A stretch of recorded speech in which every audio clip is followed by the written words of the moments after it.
రాజకీయాల్లో నైతిక విలువలు పెంచేలా 30 రోజులు జైల్లో ఉన్న నేతల పదవులు ఆటోమేటిక్గా రద్దయ్యే బిల్లును ప్రభుత్వం మళ్లీ ప్రవేశపెట్టాలనే నిర్ణయం.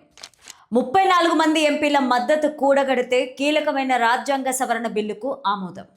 నీట్ పరీక్ష పత్రం లీకేజీ, అయోధ్య రామాలయ విరాళాల్లో అక్రమాలు, ద్రవ్యోల్బణం, పెట్రోల్ డీజిల్ ధరల పెంపు వంటి అంశాలను సభలో ప్రస్తావించి ప్రభుత్వాన్ని ఇరుకున పెట్టాలని ప్లాన్. పార్లమెంటు వర్షాకాల సమావేశాలు ఈ నెల 20 నుంచి ప్రారంభం కానున్నాయి. ఆగస్టు 13 వరకు సమావేశాలను కొనసాగించేందుకు ఇప్పటికే షెడ్యూల్ విడుదల చేశారు. సుమారు 19 రోజుల పాటు నిర్వహించే ఈ వర్షాకాల సమావేశాల్లో అత్యంత కీలకమైన బిల్లులు ప్రవేశపెట్టేందుకు కేంద్ర ప్రభుత్వం సన్నాహాలు చేస్తోందని చెబుతున్నారు. ఇందులో గత సమావేశాల్లో వీగిపోయిన మహిళా రిజర్వేషన్, నియోజకవర్గాల పునర్విభజన బిల్లుతో పాటు ఈసారి అదనంగా జమిలి ఎన్నికలు, 30 రోజులు జైలు శిక్ష అనుభవించిన ప్రధాని, ముఖ్యమంత్రి, కేంద్ర రాష్ట్ర మంత్రుల తొలగింపు వంటి కీలక రాజ్యాంగ సవరణ బిల్లులు ప్రవేశపెట్టే అవకాశం ఉందని అంటున్నారు. దీంతో ఈ వర్షాకాల పార్లమెంటు సమావేశాలు దేశ చరిత్రను తిరగరాసే అరుదైనవిగా అభివర్ణిస్తున్నారు. ఈ బిల్లులకు పార్లమెంటు ఉభయ సభల్లో ఆమోదం లభిస్తే దేశ రాజకీయ ముఖచిత్రం పూర్తిగా మారిపోయే అవకాశం కనిపిస్తోందనే అభిప్రాయం వ్యక్తమవుతోంది. ఈ వీడియోని చివరి వరకు చూడండి. ప్లీజ్ లైక్ చేయండి, షేర్ చేయండి, అలాగే బెల్ బటన్ కొట్టి సబ్స్క్రైబ్ చేసుకొని స్కిప్ చేయకుండా ఎండింగ్ వరకు చూడండి. ఇక హెడ్లైన్స్ చూద్దామా?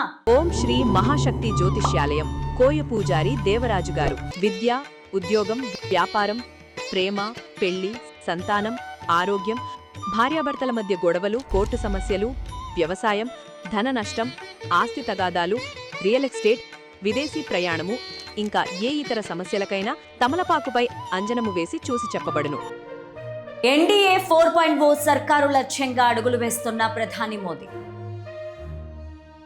తిరుగుబాట్లను ప్రోత్సహిస్తున్నారంటూ ఎన్డీఏపై విపక్ష పార్టీల తీవ్ర ఆగ్రహం. తిరుగుబాటు ఎంపీలకు విప్ జారీ చేయడం ద్వారా ప్రభుత్వానికి చెక్. ఇక స్టోరీలోకి వెళ్తే, ఎన్డీఏ 4.0 సర్కారు లక్ష్యంగా అడుగులు వేస్తున్న ప్రధాని మోదీ దేశ రాజకీయాల్లో విప్లవాత్మక మార్పులు తీసుకురావాలని భావిస్తున్నారు. దీంతో గత పార్లమెంటు సమావేశాల్లో మహిళా రిజర్వేషన్ బిల్లుతో పాటు రాష్ట్రాల అసెంబ్లీ సీట్లను ఒకేసారి 50% పెంచాలని నిర్ణయించారు. అయితే అప్పట్లో లోక్సభలో అధికారిక పార్టీకి 2/3 వంతు మెజారిటీ లేకపోవడంతో 2 బిల్లులు వీగిపోయాయి. అయితే ఆ తర్వాత దేశ రాజకీయాల్లో అనూహ్య మార్పులు రావడంతో వర్షాకాల సమావేశాల్లో ఈ బిల్లును ప్రవేశపెట్టాలని కేంద్ర ప్రభుత్వం భావిస్తోందని చెబుతున్నారు. ప్రస్తుతం రాజ్యసభలో 2/3 వంతు మెజారిటీకి అధికార కూటమి అత్యంత దగ్గరగా ఉందని అంటున్నారు. లోక్సభలో సైతం ఈ మెజారిటీ సాధనపై ప్రభుత్వ పెద్దలు ధీమా వ్యక్తం చేస్తున్నారని అంటున్నారు. అయితే గత సమావేశాల్లో వీగిపోయిన బిల్లులతో పాటు కొత్తగా జమిలి ఎన్నికలతో పాటు రాజకీయాల్లో నైతిక విలువలు పెంచేలా 30 రోజులు జైలులో ఉన్న నేతలు పదవులు ఆటోమేటిక్గా రద్దయ్యే బిల్లును ప్రభుత్వం మళ్లీ ప్రవేశపెట్టాలనే నిర్ణయమే అత్యంత సాహసోపేతమైన నిర్ణయంగా విశ్లేషకులు వ్యాఖ్యానిస్తున్నారు. సంఖ్యాబలం లేక ఇప్పటికే ఒకసారి వీగిపోయిన బిల్లును మళ్లీ ప్రవేశపెట్టి ఆమోదించేలా చేయడం అంటే కత్తి మీద సాముగానే వర్ణిస్తున్నారు. గతంలో లేని 2/3 వంతు మెజారిటీ కేవలం 3 నెలల వ్యవధిలో ఎలా సాధించగలరనేది అంతు చిక్కడం లేదని అంటున్నారు. అయితే కేంద్రం ఇప్పటికే ఈ దిశగా వేసిన పావులు కదిపిందని తృణమూల్ కాంగ్రెస్, శివసేనకు చెందిన లోక్సభ సభ్యులు తిరుగుబాటును ఉదాహరిస్తున్నారు.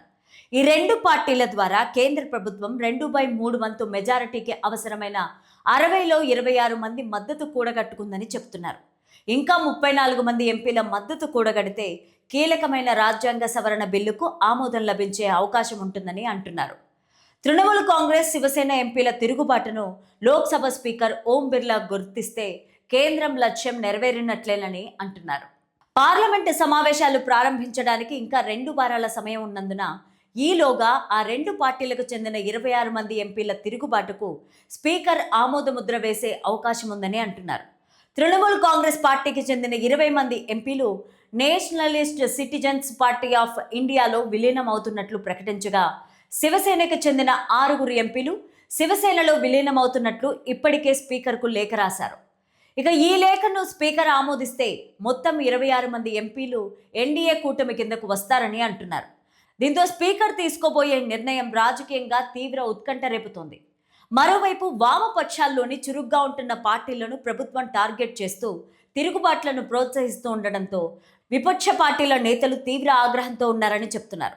తమ మధ్య ఐక్యతను దెబ్బతీస్తున్న ప్రభుత్వానికి సభలోనే బుద్ధి చెప్పాలనే లక్ష్యంతో విపక్షాలు ప్రయత్నాలు మొదలుపెట్టాయని అంటున్నారు.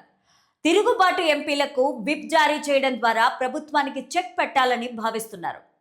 అదే సమయంలో ప్రభుత్వం తెచ్చే బిల్లులను అడ్డుకునే మార్గాలను అన్వేషిస్తున్నారని అంటున్నారు.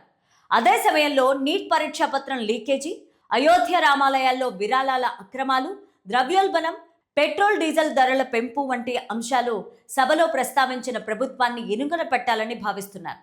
మొత్తం మీద ఈ వర్షాకాల సమావేశాలు దేశ భవిష్యత్తును నిర్ణయించే కీలక నిర్ణయాలకు వేదికలుగా కానున్నాయని అంటున్నారు. ఒకవైపు సంస్కరణల వేగం, మరోవైపు ప్రతిపక్షాల నిరసన హోరు. ఈ రెండింటి మధ్య పార్లమెంటు ఉభయ సభలు ఎలా సాగుతాయో చూడాల్సి ఉంది అంటున్నారు.